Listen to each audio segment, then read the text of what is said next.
아멘. 네, 오늘 나눌 말씀은 누가복음 1장 5절에서 14절입니다. 네, 시편 이렇게 돼 있는 데도 있으니까 여기를 보시면 되겠습니다. 자, 누가복음 1장 5절에서 14절입니다. 하나님의 말씀을 들으십시오. 유대왕 헤롯 때에 아비야 반열에 제사장 한 사람이 있었으니 이름은 사가랴요. 그의 아내는 아론의 자손이니 이름은 엘리사벳이라.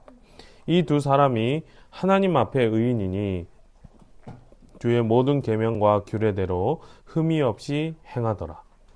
엘리사벳이 잉태를 못하므로 그들에게 자식이 없고 두 사람의 나이가 많더라. 마침 사가랴가 그 반열의 차례대로 하나님 앞에서 제사장의 직무를 행할새 제사장의 전례를 따라 제비를 뽑아 주의 성전에 들어가 분향하고 모든 백성은 그 분향하는 시간에 밖에서 기도하더니 주의 사자가 그에게 나타나 향단 우편에 선지라. 사가랴가 보고 놀라며 무서워하니 천사가 그에게 이르되 사가랴여 무서워하지 말라. 너의 간구함이 들린지라. 내 아내 엘리사벳이 내게 아들을 낳아 주리니 그 이름을 요한이라 하라. 너도 기뻐하고 즐거워할 것이요 많은 사람도 그의 태어남을 기뻐하리니. 아멘. 기도하겠습니다. 하나님 감사합니다. 오늘도 말씀을 주셔서 감사합니다. 이 말씀을 부족한 종의 입술로 나누게 해주셔서 감사합니다. 주님, 또한 부족한 종의 입술로 나오는 이 말씀을 듣는 사람의 각 심령에 주님께서 역사하여 주셔서 주의 말씀으로 사용하여 주시옵소서. 그리하여 주님 뜻하신 대로 성도들을 양육하고 주님께서 원하시는 대로 인도하여 주시옵소서. 이 모든 것 예수님 이름으로 기도합니다. 아멘. 네, 자 이제 누가복음 본격적으로 시작됐습니다. 사실은 이제 저번 주는 서론이었죠. 네, 그 책의 서문이었습니다. 그래서 그 본격적인 얘기는 오늘부터 시작됩니다. 자, 저번 주에 제가 이제 우리는 이제 예수 그리스도의 이야기를 볼 것입니다. 이렇게 했는데 기억이 나죠? 희미하지만. 자, 그렇게 했는데, 하지만 여러분이 어떤 복음서를 읽어보아도 보통 전반부에 나오는 이야기는 예수님에 대한 이야기가 아닙니다. 그래서 여러분은 예수님의 이야기 전에 어떤 한 사람의 이야기를 먼저 보게 됩니다. 그 사람이 바로 세례 요한 이야기죠. 자, 여기에 더하여 누가복음에는 세례 요한의 탄생 그리고 탄생 이전 이야기까지 언급하고 있습니다. 그래서 저번 시간에 본 것처럼 누가가 위에까지 거슬러 올라가서 자세하게 살펴봤습니다 라는 것을 여기서부터 보게 됩니다. 자, 그래서 우리는 예수님이 오시기 이전에 시대적 배경의 이야기를 보게 됩니다. 유대교에 대한 관심이 이제 많아지고 성경 연구에서 역사적 배경 연구가 발달하게 되면서 이제 학자분들은 성막 시절하고 성전 시절을 구분했습니다. 그리고 성전 시기도 성전이 처음 세워졌던 솔로몬 성전 시기하고 자, 그리고 이제 부서졌죠. 자, 그리고 포로 귀환 이후에 성전을 다시 재건했던 수르바벨 성전. 그리고 이 성전을 부순 건 아니고 이제 보수하고 증축했던 이제 헤롯 성전. 그리고 결국에 이 성전이 부서진 AD 70년까지를 이제 묶어서 이야기를 합니다. 그래서 솔로몬 성전 시기, 그 다음에 있는 수르바벨 성전부터 부서지기까지를 제2성전 시기라고 부릅니다. 근데 이제 이러한 구분은 도움이 되지만 이제 역사적으로 개혁파에서는 구속사 중심으로 성경을 이해했기 때문에 성전이 중심이 되지는 않았습니다. 성전은 무엇이죠? 그림자죠. 그래서 실체가 오면 사라질 그림자였기 때문에 그 역할까지 이제 생각을 했기 때문에 성전에 따라서 그렇게 구분하지는 않았었습니다. 역사적으로. 그러나 뭐 이런 구분은 또 우리의 이해를 도와주기 때문에 뭐 제2성전기 이렇게 부를 수도 있을 것입니다. 자, 어찌됐든 지금 이 시기는 결국에 말라기 이후에, 말라기라는 선지자 이후에 선지자들이 침묵한 시기, 그리고 혹은 말라기 이후에, 그리고 그리스도께서 오시기 이전의 그 시기라고 우리는 생각하시면 되겠습니다. 자, 이제 세부 구절을 보도록 하겠습니다. 특별히 5절에서 우리는 지금 이 시기가 헤롯 왕 때라는 것을 알게 됩니다. 자, 이 시기는 헤롯 대왕이라고 불리는 왕이 통치한 시기인데, 하나님의 백성들에게는 압제 시간으로 평가됩니다. 이제 혼란의 시간, 압제 시간. 자, 헤롯은 유대인이 아니었습니다. 에돔 출신이었습니다. 그래서 유대인이 아닌 사람이 유대인의 왕으로 있는 상황이 된 것입니다. 그리고 헤롯은 로마 제국의 지원을 받았습니다. 그래서 외세, 유대인들이 생각하기에 외국의 도움을 받아서 유대를 통치하고 있었던 왕이었습니다.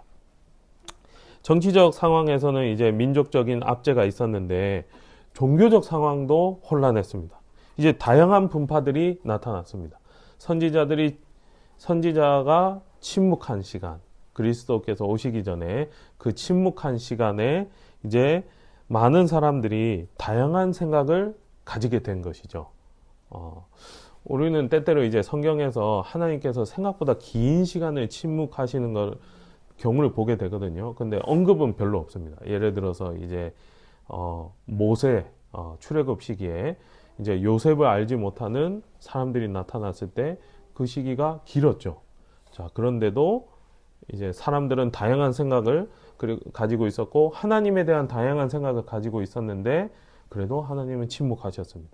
하나님께서는 의도적으로 그런 시기를 두시기도 합니다. 자, 일단 이런 시기에 사두개파, 우리 사도행전 하면서도 나왔지만 어찌됐든 계속 보게 될 이제 사두개파, 바리새파, 뭐 그런 등등의 분파들이 나타났습니다. 그리고 저번에 들었듯이 사두개파는 부활을 믿지 않았고, 그죠? 그리고 저번에 말씀드렸다시피 대제사장들이 있었습니다. 그 대제사장이 한 명이 죽을 때까지 쭉 한 게 아니라 이제 돌아가면서 해서 이제 전대제사장, 그래서 대제사장들이 있었습니다. 자, 종교가 어떻게 됐죠? 아직 기독교라 불리긴 그러니까, 자, 여호와를 믿는 종교가 변질되었습니다. 그리고 하나님 말씀대로 사는 종교 지도자도 줄어들고 있고, 그리고 하나님 말씀대로 살고자 하는 백성들도 이제 점차 줄어가던 시대라고 평가합니다. 자, 이 시기에 누가는 두 사람을 자신의 복음서 기록 앞부분에 소개하고 있습니다. 이제 사가랴, 혹은 스가랴라고 불러도 되죠. 자, 그리고 엘리사벳입니다. 먼저 사가랴 혹은 스가랴는 그 뜻이 하나님께서 기억하신다라는 뜻입니다. 이제 이 사람은 아비야 반열 혹은 계열이라고 소개가 되고 있죠. 자, 우리는 역대상 23장에서 아론 자손의 계열들이 이러하니라 라는 말씀을 발견할 수 있습니다. 아론의 아들들은 나답, 아비후, 엘르아살, 이다말이 있었는데 나답과 아비후가 자손 없이 죽어버렸죠. 이제 그리고 엘르아살, 그리고 이다말이 제사장 직분을 이제 행하게 됐는데 이 자손들을 다윗 시기에 나눕니다. 그래서 섬기는 직분을 돌아가면서 할 수 있게 합니다. 자, 역대상에 보면 제비를 뽑았다 이렇게 돼 있는데 8번째 아비야가 언급됩니다. 그리고 지금 이 부분에서 사가랴는 그 아비야의 자손이다, 계열이다, 반열이다 이렇게 소개되고 있습니다. 자, 그리고 사가랴의 아내는 엘리사벳이 이시죠. 자, 그 이름의 뜻은 하나님이 나의 언약이시다. 자, 그리고 아론 자손이라고 나오는데 이제 원문에는 딸이라고 나옵니다. 아론의 딸. 그런데 아론의 딸은 아니겠죠. 시대가 너무 머니까. 자, 그래서 먼 후손이다. 먼 후손의 여자 자손이다. 자, 이렇게 이해하면 되겠습니다. 자, 6절에 소개되기를 이 두 사람은 하나님 앞에서 의인이었습니다. 이는 주의 모든 계명과 규례대로 흠이 없이 행하였기 때문입니다. 하나님 앞에 의인이다 라는 표현은 교회를 조금 다녀보신 분들은 어디선가 많이 들어봤을 표현입니다. 특별히 누가복음은 신약 성경 앞부분에 배치되어 있으니까 자, 그 이전 시기, 자, 구약 성경에서 살펴볼 수 있겠죠. 자, 그렇게 할 때 대표적으로 나오는 인물이 아브라함입니다. 자, 우리는 창세기 15장 6절에서 아브라함이 여호와를 믿으니 여호와께서 이를 그의 의로 여기시고 라는 구절을 발견하게 됩니다. 바울이 로마서 4장 2절 3절에서 만일 아브라함이 행위로서 의롭다 하심을 받았으면 자랑할 것이 있으려니와 있겠죠. 자기 능력으로 했으니까 하나님 앞에서는 없느니라. 성경이 무엇을 말하느냐? 아브라함이 하나님을 믿음에 그것이 그에게 의로 여겨진 바 되었느니라 라고 사도 바울이 평가를 하죠. 자, 이후에 우리는 아브라함에 대한 하나님의 평가에서 아브라함이 내 말을 순종하고 내 명령과 내 계명과 내 율례와 내 법도를 지켰음이라 하는 부분을 볼 수 있습니다. 이건 창세기 26장에 나오는 평가입니다. 자, 그러므로 아브라함은 하나님의 약속을 믿음으로 인해서 하나님이 그것을 의로 여기셨는데 아브라함은 자신의 믿음에 따라 표현되는 행위들을 했었습니다. 그게 무엇이죠? 하나님의 명령, 계명, 율례와 법도를 지킨 것이 그것입니다. 그러므로 우리가 아는 것처럼 예수님을 믿는다 하면서 하나님의 계명과 전혀 무관한 삶을 살 수는 없지요. 자, 그래서 간단히 하면 그러한 행동은 믿음에 적합한 표현이다 라고 할 수 있습니다. 자, 이것은 행위 언약과는 다릅니다. 자, 아담은 죄가 없는 상태에서 그 행위를 하면 보상을 받는다 이런 것이었는데 그래서 아담이 이 행위를 이룬다는 것의 의미는 단지 선악을 알게 하는 나무의 열매를 먹지 않는 것뿐만 아니라 그 마음에 기록된 법도 온전하게 지킨다는 것이었는데 그리고 그에게는 능력도 있었는데 타락 이후에 우리는 그런 능력이 없습니다. 그래서 우리는 단지 믿음에 적합한 표현을 행위로 드러낼 뿐입니다. 그리고 이 행위조차도 하나님께 무엇인가를 얻어낼 만한 것이 될 수가 없었습니다. 왜냐하면 그렇게 하면 영생을 주겠다 하는 약속이 깨졌고 이제 그런 약속이 우리에게 적용이 되지 않기 때문입니다. 자, 하지만 하나님 앞에서 의인이라는 표현에서 우리는 하나님께서 인정하셨다라는 의미를 읽어낼 수 있습니다. 자, 이것은 여기에 기록되지 않은 사가랴의 믿음을 전제할 수 있게 됩니다. 하나님 앞에서라는 말을 기억하십시오. 하나님의 인정을 받은 자라는 의미입니다.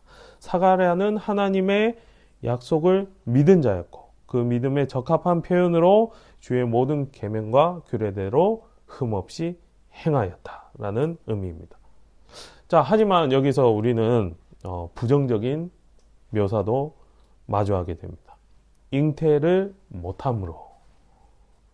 우리는 7절뿐만 아니라 18절에서도 사가랴는 늙었고 그 아내도 나이가 많았다는 표현이 이제 중복되고 있음을 볼 수 있습니다. 이제 더 이상 가능성 측면에서 일반적인 가능성 측면에서 자녀를 바랄 수 없는 상황이었음을 알 수 있습니다. 구약에서도 이제 대략적으로 자식이 없어서 삶의 다양한 문제를 마주한 사람들이 있었죠. 이제 아브라함하고 사라. 그 다음에 이삭과 리브가, 야곱과 라헬, 그리고 마노아와 그의 아내 엘가나와 한나, 수넴 여인과 그 남편 등이 있습니다. 특별히 우리는 아브라함이 약속을 믿었기에 그 믿음이 의로 여겨졌다는 창세기 15장의 사건 바로 뒤에서 16장에서 하갈을 통해 이스마엘을 얻는 장면을 볼 수 있습니다. 자, 여기서 보는 것처럼 자, 믿음에 적합한 표현이 언제나 완전하게 온전하게 우리에게서 나오지 않는 것도 이미 믿음의 조상인 아브라함에게서 볼 수 있습니다. 자, 어쨌든 여기 사가랴와 엘리사벳에게는 자녀가 없었습니다. 이스라엘에게 자녀들은 특별히 중요한 의미를 가졌죠. 자, 일반적인 의미에서 자녀는 부모에게 기쁨을 줍니다. 주죠. 네. 뿐만 아니라 어쩌면 아담이 여자의 후손이라는 특별히 이 인류의 상황을 구원해 줄 자를 비롯하여 그에 속한 자들의 약속을 받았던 그때부터 자녀, 후손은 개인의 구원에 대한 간접적인 보증이 됩니다. 더 나아가 인류 구원에 대한 간접적인 보증이 됩니다. 또한 아브라함 시대에 우리는 자녀가 없었던 사라에 대한 하갈의 멸시를 볼 수 있습니다. 그러므로 이스라엘은 전통적으로 자식이 없음은 복이 없음으로 여겨졌습니다. 그리고 더 심각하고 괴로울 수 있는 상황은 이러한 복이 없음은 정말로 단순하게도 그리고 이후 예수님 시기에도 볼 수 있듯이 죄에 대한 징계로 여겨졌다는 점입니다.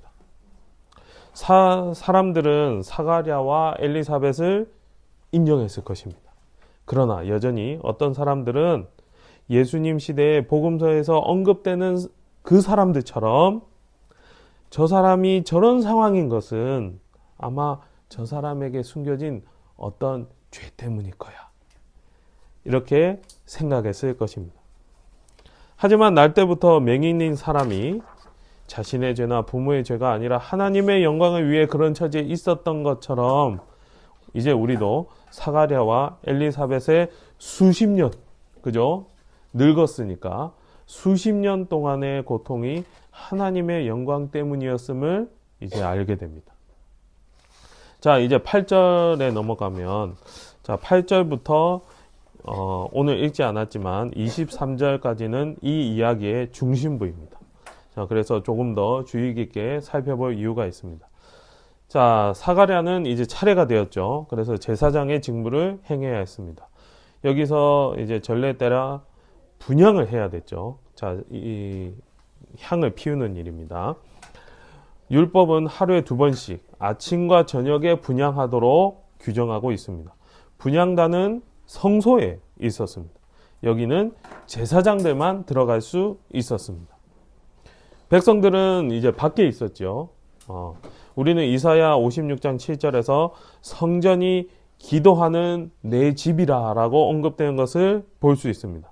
제사장은 하나님 앞에서 분향하고 백성들은 기도하고 있습니다. 자, 그림이 그렇습니다.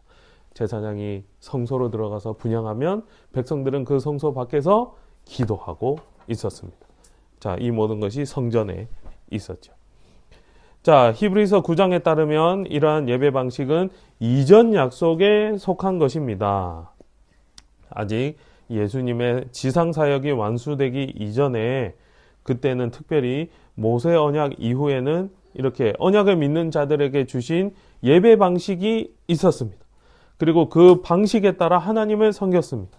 그러나 중요한 것은 히브리서의 말씀에 따라 그 모든 예배 방식에 효력이 있었던 것이 아니라 단지 앞으로 오실 메시아를 그리고 그리스도를 지시하는 것이었고 이들은 오실 메시아에 대한 약속을 믿음으로 자, 믿음이 있고 그래서 그 믿음의 표현으로 하나님께서 정해주신 그 방식에 맞게 예배를 드렸다는 점입니다. 자, 그리고 또 생각해 볼 것은 우리는 기도가 향기로 비유된 것을 성경에서 발견하곤 합니다. 시편 141편 2절에 나의 기도가 주의 앞에 분향함과 같이 되며 나의 손 드는 것이 저녁 제사같이 되게 하소서. 자, 그리고 요한계시록에서도 금향로의 향을 성도의 기도라고 언급하는 부분이 나옵니다. 자, 이러한 점에서 제사장 한 사람이 성소로 들어가 분향하는 것과 백성들이 그 밖에 서서 기도를 드리는 모습은 이제 어떤 이미지를 만들어냅니다. 무엇이냐면 중보자 한 분을 통해서 기도가 올려지는 모습이 그것입니다. 이 모든 모습 자체가 백성들이 서서 있고 제사장 한 명이 들어가서 분향하는 그 모습 자체가 앞으로 오실 메시아를 가리키는 믿음의 표현이었습니다. 그렇지만 이제 또 정확한 내용은 구약에서 이 본문들을 다룰 때 또 보게 될 것입니다. 자, 이제 앞으로 더 나아갑시다. 주의 사자가 갑자기 향단 우편에 섰습니다. 여러분 혹시 무서운 영화 본 적 있으신가요? 저는 공포 영화를 잘 보지 않는데요. 자, 공포 영화에서 갑자기 어떤 사람이 옆에 나타나거나 뒤에 나타나면 무섭죠? 안 무섭나요? 무섭죠. 자, 그리고 공포 영화가 아니더라도 당연히 없을 줄 알았는데 누가 보이면 무섭지 않습니까? 자, 그리고 여기서 보면 주의 사자가 어떤 이제 인기척을 내면서 에헴 이렇게 하면서 들어온 것 같지는 않습니다. 그야말로 갑자기 나타난 것 같습니다. 그래서 우리는 12절에서 사가랴가 놀라며 무서워했다라는 것이 그랬을 수밖에 없겠구나라는 것을 알 수 있습니다. 자, 그런데 장소도 의미가 있습니다. 지금 향단 우편에 나타났습니다. 우편은 언제나 힘, 권세를 상징합니다. 주님께서 승천하셔서 어디에 계시죠? 하나님 우편에 앉아 계시죠. 자, 그리고 여긴 성소 아닙니다. 어떤 존재가 나타난 것도 무서운데 장소를 생각하니까 더 무서워졌습니다. 주의 사자라고 언급되는 어떤 존재가 나타났습니다.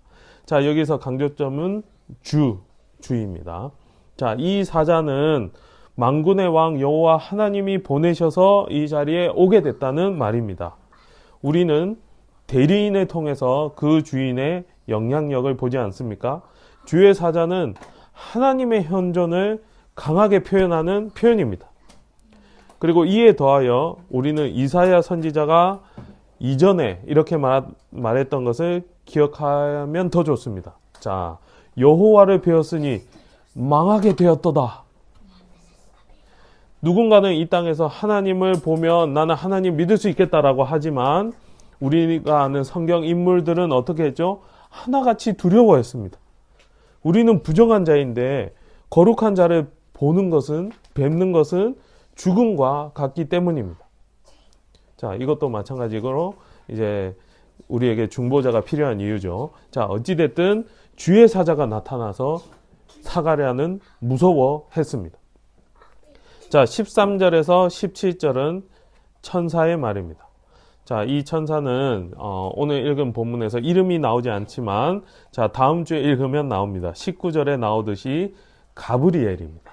자, 가브리엘은 하나님의 힘이라 해석할 수도 있습니다. 자, 다니엘서에서 처음 언급되고 이제 이 부분에 나옵니다. 성경을 좀 보신 분들이라면 이 상황에서 처음 언급되는 말씀이 있죠. 약간 이제 좀 관습적으로 들릴 수 있는 말씀이 있습니다. 무엇이냐면 무서워하지 말라. 두려워하지 말라. 이제 놀라서 무서워하고 있는 사람에게 두려워 말라 하면 얼마나 두려워하지 않을지 저는 잘 모르겠습니다. 그러나 이 말씀을 하면 언제나 위로와 격려가 이어졌습니다. 정말로 두려워할 필요가 없기 때문에 그 말씀이 앞에 나왔습니다. 자, 우리가 이전에 보았던 사도행전 27장에서도 바울에게 나타나서 주의 사자가 뭐라고 하죠? 두려워 말라.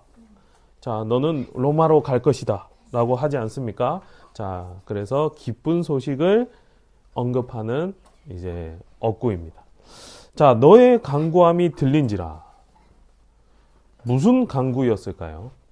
무슨 간구를 들었다라고 하시는 걸까요?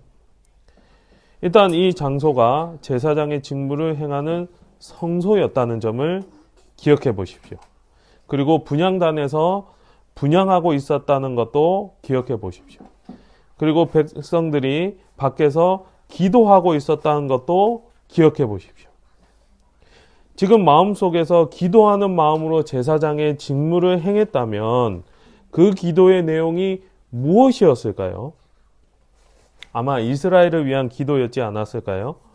자, 여기서 우리는 구약 시기에 백성들의 탄식과 간구를 하나님께서 들으셨다라는 표현을 기억하게 됩니다. 구약에서 여러 시기에 이제 그 모습을 드러냈던 언약들이 있습니다. 자, 아브라함, 모세, 다윗 언약 이런 말들 들어보셨죠?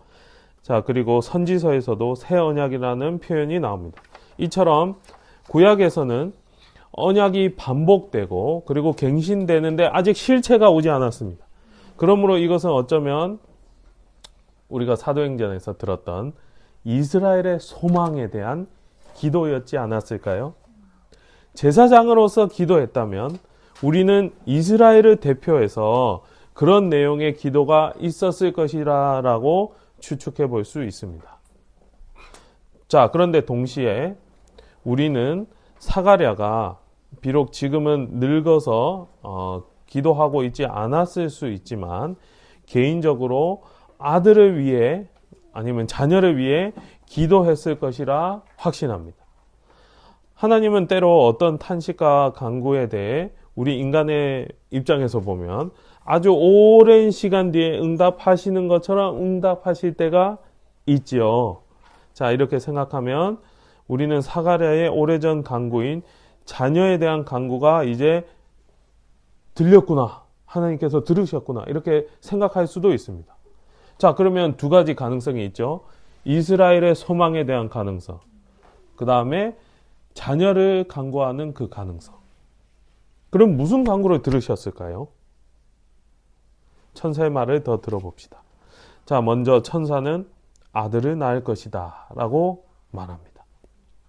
그리고 이름을 요한이라고 하라고 하십니다. 요한은 하나님의 은혜라는 뜻이 있습니다.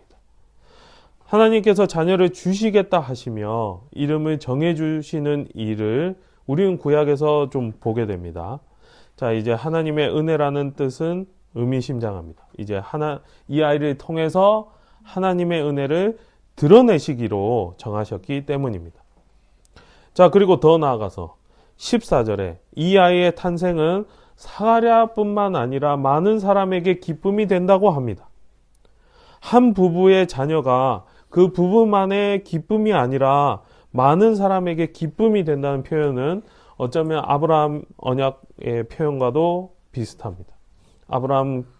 아브라함은 개인적으로 복을 받을 뿐만 아니라 아브라함을 통하여 천하 만민이 복을 얻을 것이다 라고 말씀하셨죠.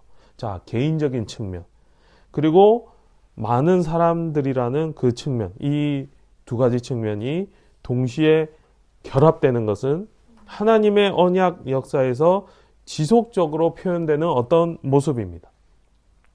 한 여자의 후손을 통해 여자의 많은 후손들이 유익을 얻을 것입니다. 한 족장을 통해 천하 만민이 복을 받을 것입니다. 한 왕이 있을 것인데 그를 통해 만민이 유익을 얻을 것입니다. 이러한 모습은 언제나 앞으로 오실 메시아의 단일성과 함께 그 한 분 메시아와 그분을 통해 많은 사람이 구원의 유익을 누리는 그 확장성을 보여줍니다. 이제 언약적이며 구원과 관련된 역사에 이 아이도 그런 역할을 하게 될 것을 보여줍니다. 그래서 사가랴에게도 기쁨이지만 만민도 기뻐할 것입니다. 그러면 사가랴의 간구가 무엇이었을까요? 이 두 가지 모두가 바로 단 한 번에 이루어지는 것을 우리는 보게 됩니다. 자, 이제 천사의 말은 계속 이어지지만 오늘은 여기까지 살펴보겠습니다. 그리고 생각을 모아보도록 하겠습니다. 자, 오늘 우리 본문에서 볼 수 있는 주의 사자를 보내신 바로 그 하나님은 어떤 분이실까 하는 것을 생각해 보도록 하겠습니다. 자, 하나님은 신실하신 분이시다라는 것을 오늘 더 생각해 보도록 하겠습니다. 특별히 하나님은 그분의 언약을 잊지 않으셨다는 것을 보여주십니다. 오늘 제가 이 본문을 설명하기 위해 구약에 있는 여러 부분들을 가지고 왔습니다. 그리고 그렇게 가지고 와서 설명을 했죠. 아마 교회를 조금 오래 다니신 분이 아니시라면, 그리고 구약의 내용을 조금이라도 아는 분이 아니시라면 아마 이 설교가 조금 어려웠을 수도 있을 것 같습니다. 이해하는데 시간이 걸릴 수도 있었을 것 같습니다. 자, 저번 주에 저는 누가복음이 이제 확신을 위해서 데오빌로에게 전달된 문서였음을 언급했습니다. 그리고 데오빌로뿐만 아니라 우리의 확신을 위한다는 것도 말씀드렸죠. 그리고 이 확신의 첫 부분에 헤롯 대왕의 시기. 자, 종교적으로 어두운 시기를 제가 언급했습니다. 자, 그럼에도 여전히 하나님의 신실하심이, 하나님께서 그분의 약속을 잊지 않으셨음이 오늘 본문에 나타납니다. 자, 어떻게 드러났습니까? 자, 다시 생각을 정리해서 생각해 봅시다. 우리는 사가랴와 엘리사벳이라는 하나님 앞에서 의인이라고 평가되는 사람들을 보면서 하나님의 신실하심이 계속되고 있구나라는 것을 알게 됩니다. 어쩌면 많은 종교 지도자들, 즉 대제사장들과 제사장들이 무너지고 있는 상황에서도, 타락하는 상황에서도 여전히 사가랴와 엘리사벳이라는 인물이 있다는 것입니다. 이런 분들은 아무리 어려워 보이는 상황에서도 하나님의 백성이 끊이지 않게 하는, 하나님의 백성이 끊이지 않았다는 것을 보여주는 예시입니다. 그리고 그것을 누가 하셨죠? 하나님께서 하셨습니다. 제사장의 역할은 제사만이 아니라 가르치는 역할도 있습니다. 이는 사가랴에게 적용될 수 있습니다. 그는 하나님의 규례대로, 하나님께서 정하신 방식대로 예배를 드렸습니다. 오늘 본문에서는 특별히 분향을 드렸죠. 그리고 하나님께서 원하시는 대로 백성들에게 가르쳤을 것입니다. 그리고 그는 하나님께서 원하시는 것을 제사장으로서 백성들과 함께, 그리고 백성들을 대표해서 기도드렸을 것입니다. 그가 나이 많아 자녀를 가질 소망이 없어졌을 바로 오늘 본문 그 사건의 순간까지도 그 직무를 신실하게 행했습니다. 그리하여 그들은 하나님 앞에서 의로웠는데 이것은 행위가 아니라 믿음으로 의롭다함을 받은 것이었습니다. 그리하여 이들은 하나님의 신실하심을 보여줍니다. 하나님은 여전히 하나님의 백성을 지키고 계십니다. 그분의 백성이 없어진 것처럼 보이는 그 시기에도 하나님은 그분의 백성을 그분의 약속에 따라 지키고 계십니다. 자, 또한 하나님의 신실하심은 이제 스가랴와 엘리사벳의, 이제 사가랴죠. 자, 엘리사벳의 이름 뜻대로 언약을 기억하심에 있습니다. 자, 그분은 그분의 언약을 기억하셨습니다. 그리하여 하나님은 앞에서 그분의 언약을 성취하실 실체이신 예수님을 앞에서가 아니라 앞으로 보내실 터인데, 그 전환기에 대한 예언대로 그분의 길을 준비할 자를 보내십니다. 언약을 성취하시기 위해 그분께서 정하신 대로 순서대로 예언이 성취될 것입니다. 그리고 그 첫 장면, 요한의 탄생 이야기조차도 하나님께서 그분의 언약을 기억하시고 예언에 따라 모든 것을 성취하시는 모습을 보여줍니다. 자, 그리고 하나님의 신실하심은 백성들의 기도를 사용하심에도 드러납니다. 오늘 우리는 사가랴의 기도를 들으셨다는 부분에서 그 기도의 내용을 두 가지로 생각해 보았습니다. 제사장으로서 사가랴의 기도와 하나님의 백성으로서 개인적인 사가랴의 기도를 생각해 보았습니다. 그리하여 이스라엘의 소망을 기도했을 것이라 추측할 수 있고, 그리고 이미 이전에 임신이 가능했던 그 시절에 아이를 달라고 기도했을 것이라고 추측할 수 있다고 우리는 보았습니다. 하나님은 사가랴의 기도를 사용하여 혹은 기도들을 사용하여 그분의 언약을 성취하는 도구로 사용하심으로써 하나님의 신실하심을 드러내십니다. 이 부분은 하나님께서 그분의 백성 하나하나의 간구를 들으신다는 점에서도 하나님의 신실하심을 드러냅니다. 그리고 동시에 그분의 백성 전체를 위한 간구를 들으신다는 점에서도 하나님의 신실하심을 드러냅니다.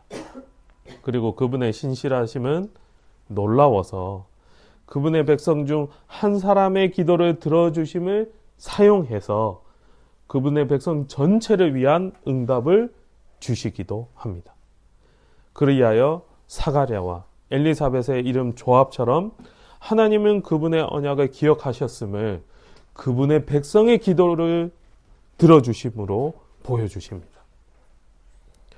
자, 이러한 하나님의 신실하심은 결국 이후에 이어진 내용과 더 나아가서 예수님이 이 땅에 오심에서 명확하게 드러날 것입니다. 그러나 오늘은 여기까지 생각해 보면서 우리의 적용을 고민해 보도록 하겠습니다. 자, 이제 오늘날 상황으로 이야기하자면 하나님의 신실하심이 그쳤나요? 그렇지는 않죠. 하나님의 신실하심은 여전하실 것입니다. 그리하여 그분이 언약하신 대로 그분은 그분의 백성을 모시고 그리고 지켜주실 것입니다. 또 다른 말로 하나님의 교회는 끊이지 않을 것입니다. 오늘날의 이제 미디어를 보면 기독교의 타락을 말하기에 아주 여념이 없습니다. 기독교라는 탈을 쓰고 끔찍한 범죄를 저지르는 사람들이 매달 혹은 매주 발굴돼서 뉴스에 나옵니다. 하나님은 하나님의 백성들을 지켜주시는 것이 아닙니까? 그런데 왜 이렇게 끔찍한 범죄들이 교회나 직분자의 이름으로 행해졌다는 뉴스를 자주 보게 됩니까? 하지만 기억합시다. 사실 예전에도 예수님이 오시기 바로 직전에 사가랴와 엘리사벳이 하나님 앞에 의인이라고 불렸던 그 시기도 어두웠던 시기였습니다. 우리는 이제 이후에 쭉 복음서를 보게 되면 예수님께서 수많은 종교 지도자들을 질타하는 장면을 볼 수 있을 것입니다. 지금 이 시대에도 여전히 하나님의 신실한 종들이 있지만 점차로 교회라는 이름으로 직분자라는 탈을 쓰고 흉악한 범죄를 저지르는 뉴스들이 늘어날 때마다 시대가 어두워졌구나 라는 생각을 하게 됩니다. 그러나 이때도 기억합시다. 하나님은 여전히 신실하십니다. 그리고 그분의 백성을 지켜주실 것입니다. 두 번째로 우리는 오늘 사가랴와 엘리사벳이 하나님의 백성으로 남아있는데 믿음에 적합한 표현을 함으로 그렇게 있었음을 보게 됩니다. 우리는 더 이상 옛 언약, 이전 언약의 예배 방식을 따르지 않습니다. 성전도 만들지 않고 분향단도 만들지 않고 하나님께서 알려주신 그 조합법대로 향을 만들지도 않고 그렇게 해서 불을 피우지도 않습니다. 심지어 이스라엘 국가에 주어졌던 시민법도 따르지 않습니다. 우리는 돌로 쳐서 사람을 죽이지도 않습니다. 그러나 예수님이 오셔서 그분의 지상사역을 완수하기 전에는 이 규례를 지키는 것이 믿음의 표현이었죠. 자, 하나님은 하나님의 백성이 하나님의 백성으로 보이게 남겨주심을 보게 됩니다. 하나님의 백성은 바로 그 믿음으로 인하여 하나님 앞에 의인이 된 사람은, 의인으로 불리는 사람은 또한 그 믿음으로 인하여 그 믿음에 적합한 행위를 하게 됩니다. 자, 이 행위는 일반 사람들이 봐도 이해되는 행위가 있습니다. 그러나 불신자들이 볼 때는 절대 이해되지 않는 행위가 있습니다. 자, 일반 사람들이 봐도 이해되는 행위, 뭐가 있을까요? 이제 우리가 아는 십계명에서 후반부, 사람 사이에서 모습이죠. 살인하면 안 되고, 거짓말하면 안 되고, 부모를 공경하고, 이 모든 것이 일반 사람들이 봐도, 아, 그렇지, 이해되는 행위입니다. 자, 그런데 일반 사람들, 특별히 불신자들이 봐도 이해되지 않는 행위는 뭐가 있죠? 뭐 십계명에서 전반부 부분이죠. 하나님만 섬기고, 특별히 안식일이 들어있죠.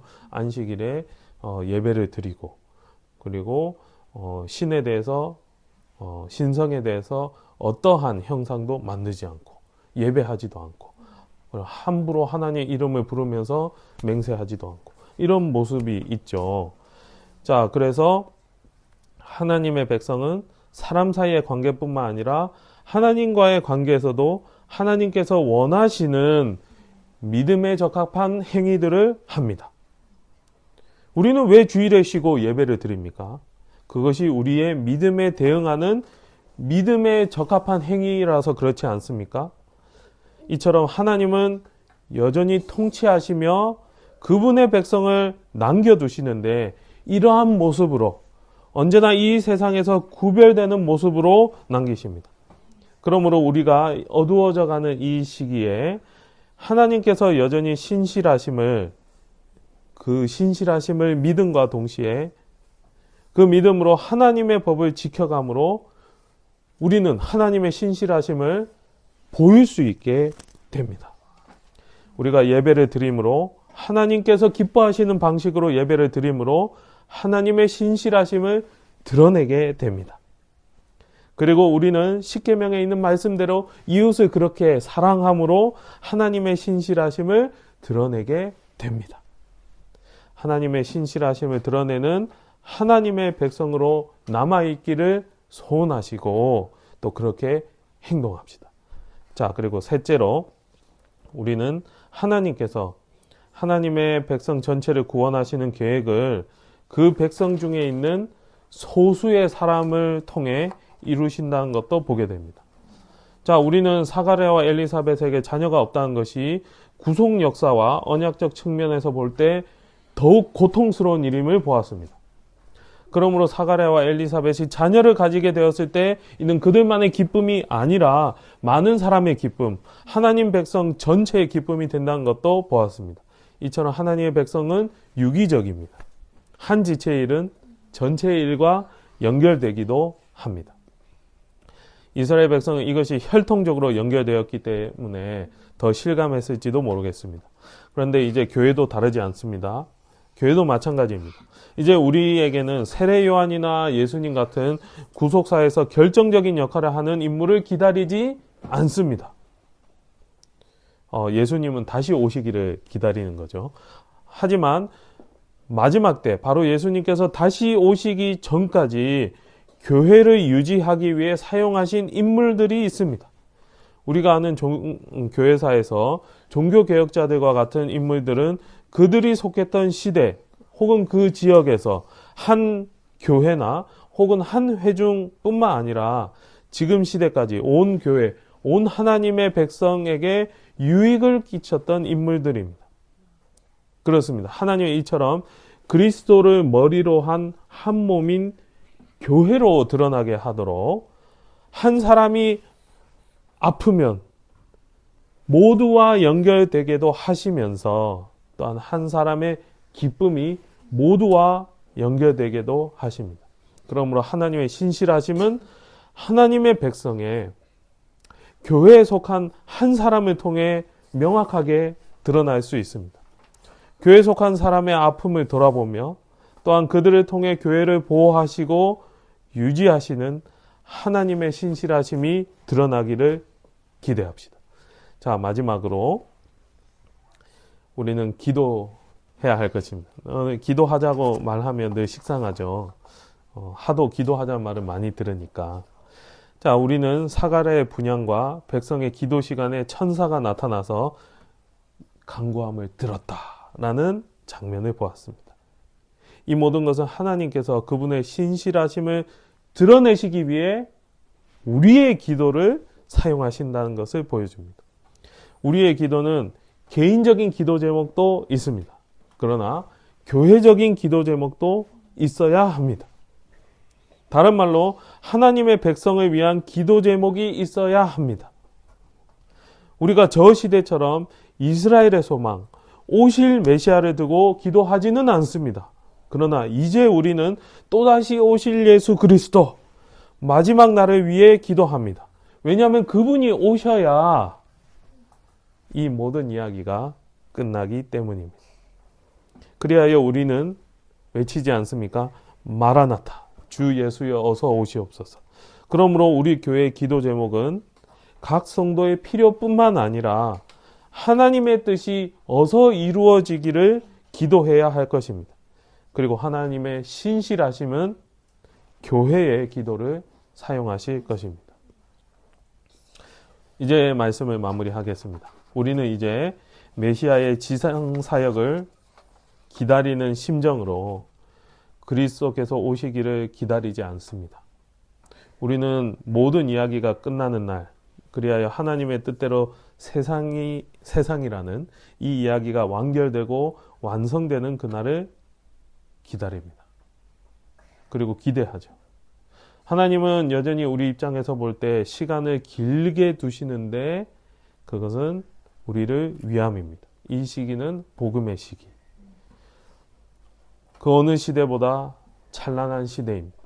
그럼에도 우리는 여전히 적은 물이라고 느끼고 여전히 어둡다고 느끼고 여전히 이 땅에서 신음하며 살아갑니다.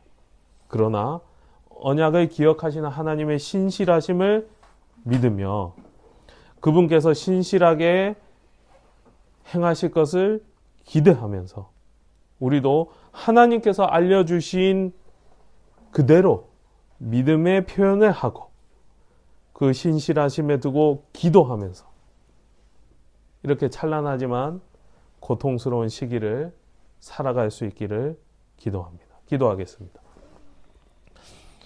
살아계신 우리 아버지 감사합니다.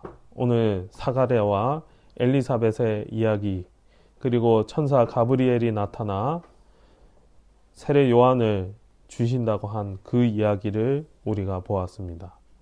하나님, 또 이 이야기 뒤편에 하나님이 계시며 여전히 하나님은 신실하시고 하나님께서 정하시고 약속하셨던 그 모든 것이 또다시 우리 눈에는 더디 보일지언정 이루어지는 것을 보았습니다. 하나님 아버지, 이제 우리가 하나님의 약속을 생각하며 또한 마지막 때를 생각하며 그러나 여전히 이 땅에 사는 우리의 모습 또 하나님의 이름이 땅에 떨어지는 이 상황들을 생각하며 또다시 주님 앞에 기도합니다. 주님께서 함께하여 주셔서 하나님의 신실하심을 우리로 믿게 하여 주시고 또한 우리의 기도와 주님께서 말씀하신 그대로 생활하는 그 생활과 우리의 믿음을 사용하셔서 하나님의 신실하심을 더욱 드러내 주시옵소서. 그리하여 또한 우리도 기쁨을 누리고 주께서 정하신 자들에게 유익을 끼치게 하여 주시옵소서. 주님, 또 오늘 또 주의 약속을 믿으며 또한 주님을 믿으며 살아가고자 합니다. 주님께서 이 믿음을 지켜주시고 주님께서 함께하여 주시옵소서. 그리하여 우리가 주 안에서 위로와 기쁨으로 이 모든 상황을 넉넉하게 감당할 수 있게 하여 주시옵소서. 이 모든 것 예수의 이름으로 기도합니다. 아멘. 네, 다 같이 일어나셔서 시편 89편 찬양하겠습니다. 네, 이제 거의 다 외우셨죠? 네, 저희 이제 3개월 동안 했으니까 거의 외울 수 있을 것 같습니다. 다다다다다다다 주 여호와를 영원히 찬송할지어다. 주 여호와를 영원히 찬송할지어다. 주의 복이 선언됩니다. 주 예수 그리스도의 은혜와 하나님의 사랑과 성령의 교통하심이 하나님의 신실하심을 믿고 또 그 믿음에 적합한 표현으로 이 땅을 살아가며 또 이 땅에서 모든 상황에 넉넉하게 이기고자 하는 모든 성도들 머리 위에 함께 있을지어다. 아멘. 예배를 마쳤습니다.